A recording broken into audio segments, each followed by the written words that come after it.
Merhaba, hoş geldiniz. Bugün yine pratik bir yemek tarifiyle karşınızdayım. Van'da 2008 yılında bir film projesi için bulunduğum sırada bir Edirneli hanımefendinin elinden yemiştim. Çok beğenmiştim. Gerçekten çok lezzetli ve çok pratik yapılan bir yemekti. O günden sonra da her yoğun olduğumda, işimin çok fazla olup yemek pişirmeye vaktim olmadığında hem misafirlerime hem de aileme sık sık yapıp pişirdiğim bir yemek bu. Kıymalı soğan kavurması ve bu paylaşımı sizlere de yapmak istedim ki belki siz de beğenir, evinizde denersiniz. Hem protein hem de manezyum, çinko minerallerini, C vitamini de alabilirsiniz. Hadi buyurun yapılışına geçelim.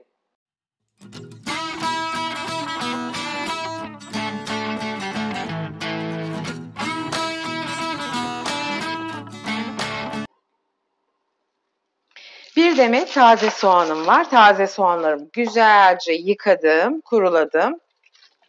Ortadan bölüp çok iri olmadan minik olarak doğruyorum. Çok lezzetli oluyor arkadaşlar bu yemek ama çok da pratik.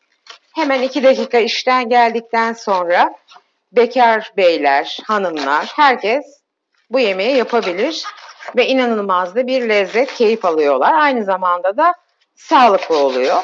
Dediğim gibi ben bir hanım arkadaşımdan yemiştim. Çok çok beğenmiştim. O günden sonra da sık yapmaya başladım. 300 gram kadar yarım yağlı döş kıymam var. Bunu tavama aldım. Yüksek ısıda güzelce hiç yağ koymadan kıymamı kavuracağım. Kıymam kavrulduktan sonra da soğanlarımı ekleyeceğim. Çok az malzemeli, nispeten daha ucuz olan ama hem doyurucu hem besleyici hem de lezzetli olan, çok da çabuk yapılan bir yemek bu arkadaşlar. Daha önce hiç yapmamış ve yememiş olanlar gerçekten görecekler. Çok güzel de görseli olan bir yemek oluyor.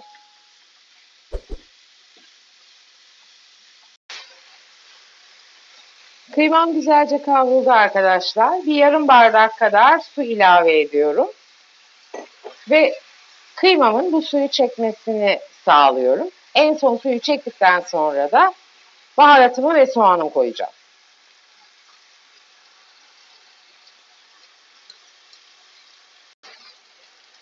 Kıymalarım gayet güzel suyunu da çekti. Yumuşadı. Gayet iyi bir şekilde pişti. Şimdi bu kıydığımız soğanlarımızı üzerine ilave ediyorum. En son aşamada soğanı ilave etmenizde fayda var. Çünkü kuru soğan gibi çok fazla kavurmamak lazım. Hem çabuk pişiyor hem de vitaminini öldürmeyelim. Soğanımın üzerine de 1,5 çay kaşığı kadar tuz, yarım çay kaşığı karabiber. Karabiber hatta biraz fazla koyabilirim. Kıymaya ve soğana müthiş yapışıyor. Şöyle bir 2 yemek kaşığı kadar da zeytinyağı gezdiriyorum. Hiç yemek başından beri yemeğime yağ koymamıştım gördünüz. Sadece 2 yemek kaşığı zeytinyağımı ilave ediyorum.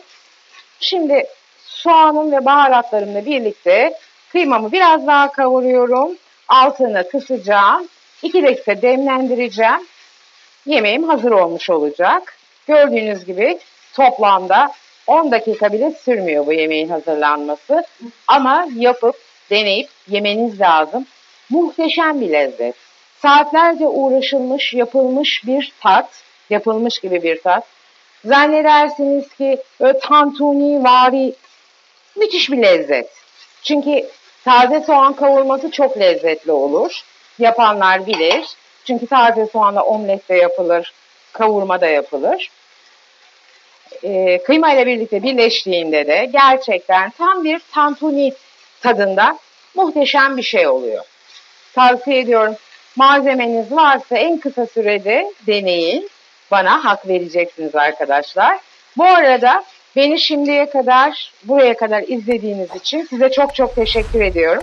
Eğer beni yeni keşfeden, bu videoyla benimle karşılaşan arkadaşlar varsa onların da kanalıma abone olmasını ve abone ol butonunun yanındaki bildirim zilini de açmasını rica ediyorum.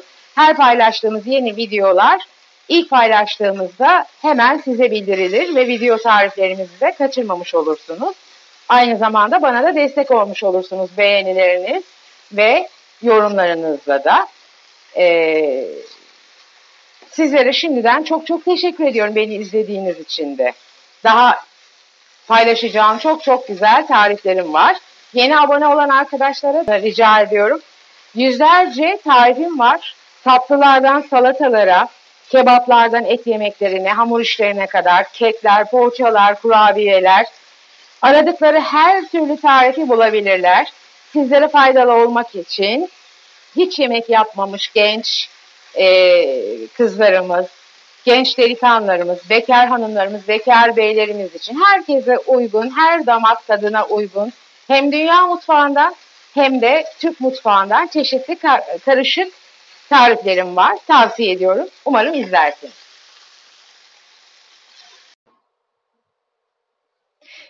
Kıymalı taze soğan kavurmamız hazır arkadaşlar. Nefis oldu gördüğünüz gibi. Çok lezzetli. En kısa zamanda bu tarifimi denemenizi tavsiye ediyorum. Umarım bana güvenir ve bu tarifi yaparsınız. Tarifimi beğendiyseniz videomu beğenmeyi, kanalıma abone olmayı ve bildirim zilini açmayı lütfen unutmayın arkadaşlar. Bir sonraki güzel tarifimizde görüşmek üzere. Sevgiyle kalın, hoşça kalın. Hepinizi seviyorum ve teşekkür ediyorum beni izlediğiniz için. Hoşça kalın.